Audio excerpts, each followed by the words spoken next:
Dès 6h du mat, ça pique comme quand ton proctologue a le syndrome de Gilles de la Tourette. Culé. Mais bon, y a pas d'heure pour apprendre. Maman, compte triple.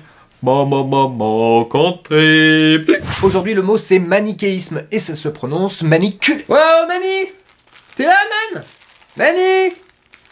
Oh mais arrête là! C'est Mani qui est incorrigible et il me jette du yaourt! En effet, à la base, le manichéisme est une doctrine religieuse créée par Mani au IIIe siècle en Iran. Chemise ouverte, chaîne en or, les poils et les rébans. Il rend bien le Perse ou pas? Ah bah tiens, justement, tu tombes bien, il y a ton tapis qui vient de tomber du mur.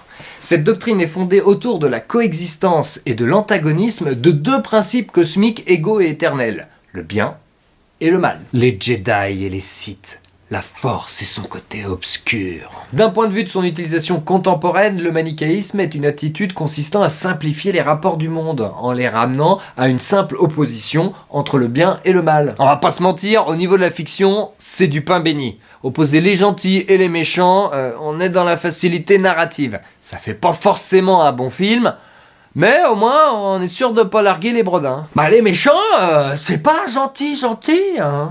Mais bon, ça s'arrête pas à la religion ou à la culture pop. On peut parler aussi, par exemple, de manichéisme géopolitique. Comme par exemple, quand les États-Unis dépeignaient l'URSS comme le mal absolu pendant la guerre froide. Ou alors quand George Bush identifiait Al-Qaïda comme l'axe du mal. Pour faire la guerre, ça semble quand même pas mal. Et puis quand tu dénonces un méchant, c'est tel gentil.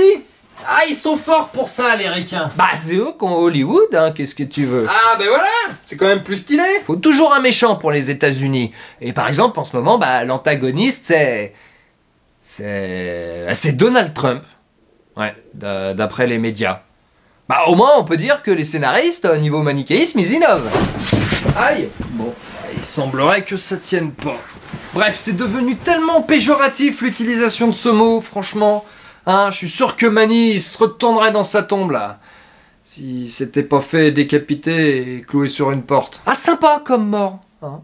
Et remarque, ils allaient pas l'accrocher au mur. Bah non, ça allait mettre du sang sur le tapis. Je serais toi, je me moquerais pas d'un messie. Surtout vu le sang qu'elle tient sur les mains. Hein, caché derrière sa chemise de conception immaculée. Hein?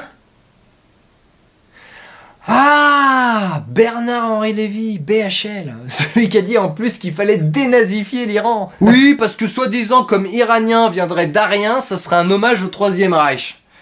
Alors que ça fait quand même 3000 ans qu'on s'autoproclame noble. C'est ce que ça veut dire. Et puis, mine de rien, on habite quand même sur le plateau arien, le plateau iranien. À moins, bien sûr, que la tectonique des plaques, ce soit une idée de Goebbels.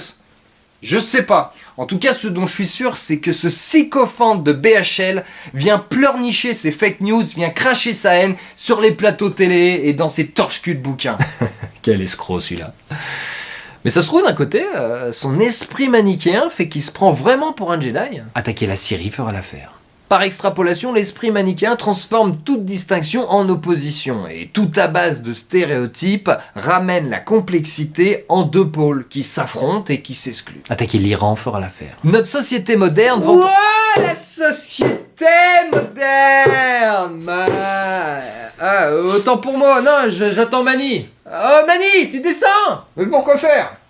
Ah, je sais pas, mais descends! Notre société moderne vantant pluralisme et tolérance baigne paradoxalement de plus en plus dans ce manichéisme un petit peu dégueu. Ah bah on en a au moins jusqu'à mi-genou, minimum. À croire que si certains accrochent les tapis au mur, bah c'est pour pas qu'ils trempent dedans. Bon, je suis un petit peu en train d'allonger le format sans le vouloir, hein, faut que je me calme. Je précise aussi que ça sera pas forcément tous les lundis les mots comptes triples, hein, sinon je risque d'arrêter d'un coup, donc voilà, c'est quand j'ai envie. Et puis je termine par un gros merci aux tipeurs, j'ai pu investir grâce à vous pour de prochaines vidéos. À très vite.